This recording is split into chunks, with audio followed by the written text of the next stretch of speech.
I respect this court, but I'm innocent.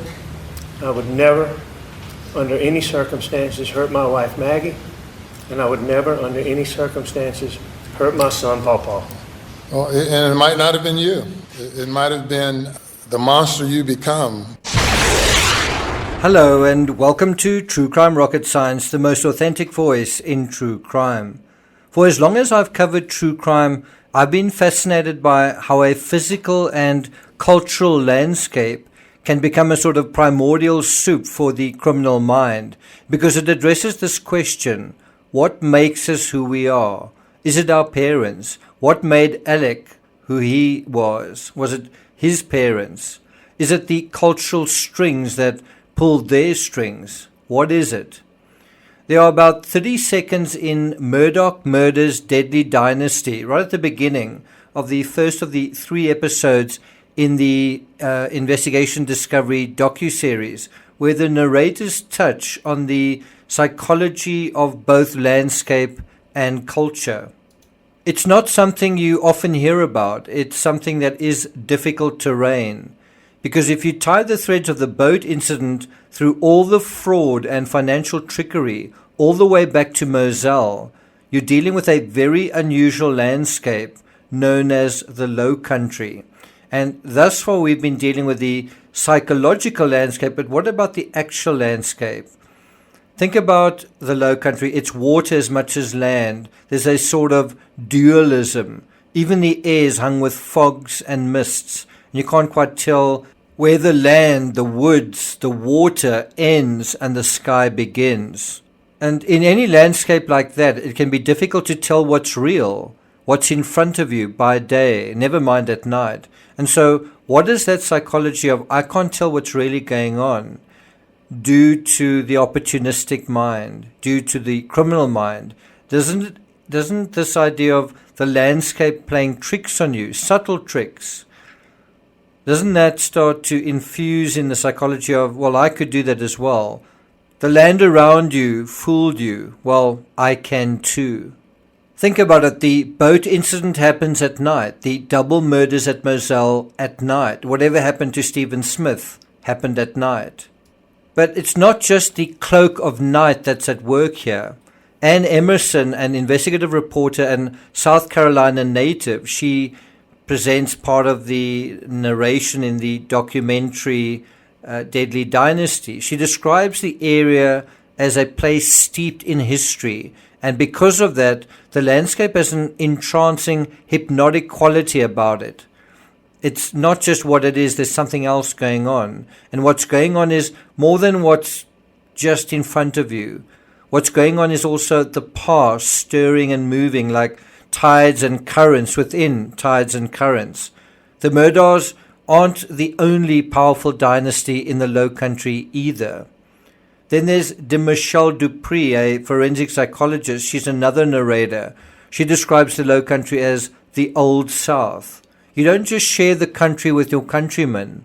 You share it with ghosts and the legacies of powerful men, long dead, but in some sense, there is still a residual influence. And so if there are some subtle forces that create a kind of derogatory effect on the human psyche, something that, if you take it from the Latin words derogare, to annul, to repeal, for example, part of a law, to take away from, to detract, what is going on in this landscape that could do the same, that can derogate power, derogate the legality of a particular family? What is it that is taking place?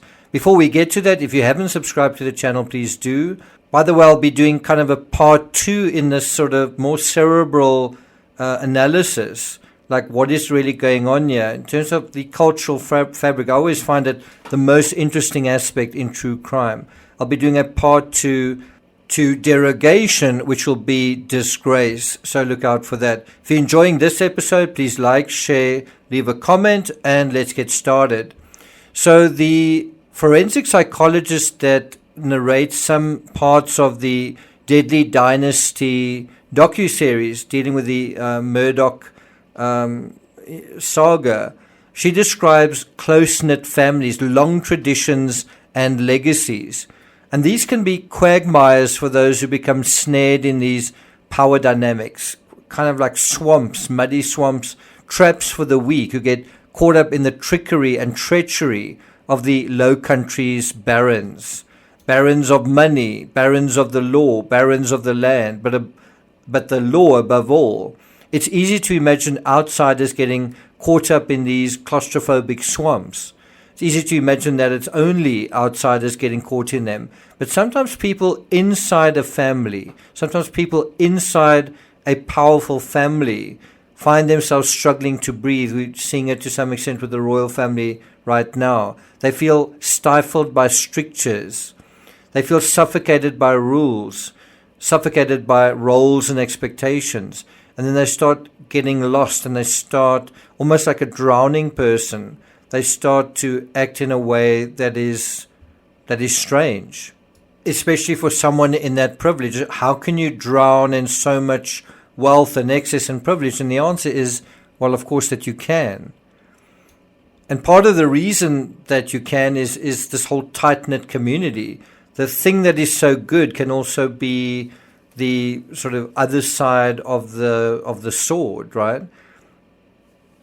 It kind of cuts both ways. So in a tight-knit community, you might find yourself knitted into something that's already monstrous before you were born. And so how do monsters arise? And I do think you can think to some extent of the royal family, the British royal family, as an allegory to the Murdaughs, the Murdaugh dynasty.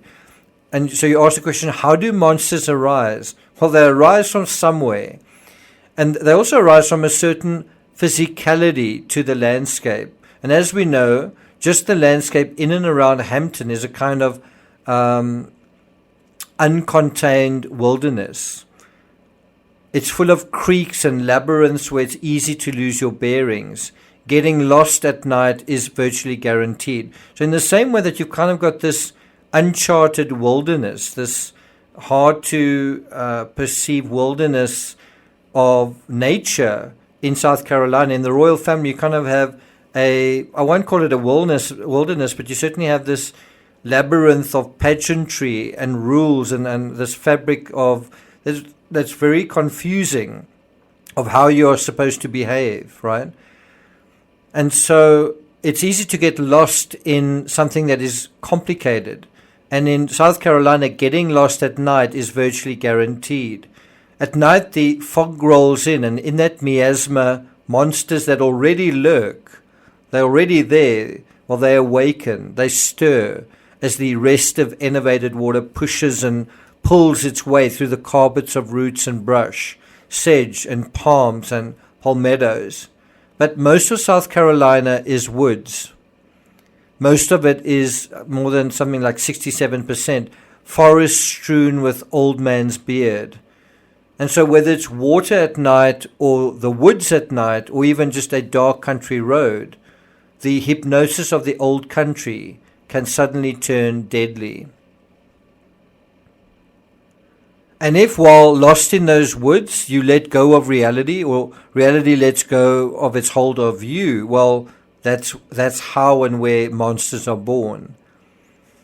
The South, old or not, infused with history or not, is no different to any other place, just like the royal family is no different to any other family in a sense, in that respect, that just losing touch with reality is going to get you into trouble. Men go to the highest mountains in search of noddy badges, some sort of badge of honor, and yet what they find isn't honor, but that they get lost. Instead of finding themselves, they discover their own confounding natures within the confounding nature of nature, with a capital N. So do you see, losing track of reality, and that means losing track of things like consequence and accountability, simple things. That is a recipe for making monsters. No man or woman is immune from that. So as soon as you start losing track of reality, you are going, no matter who you are, you are on a path to ruin. It doesn't matter how small you are or how big you are, how poor you are or rich you are. And that is what happened to Paw Paw in a real watery sense. He got lost. His senses were drowning both in muddled perception due to alcohol, and also the muddled perception of actual fog and darkness. And that is also what happened to his father, but in a more, in a kind of a real lost in a psychological wood sense. His senses were drowning in a psychological fog, self-made, self-spun of fog and darkness. And that is often the worst woods to get lost in, is the one that you conjure for yourself.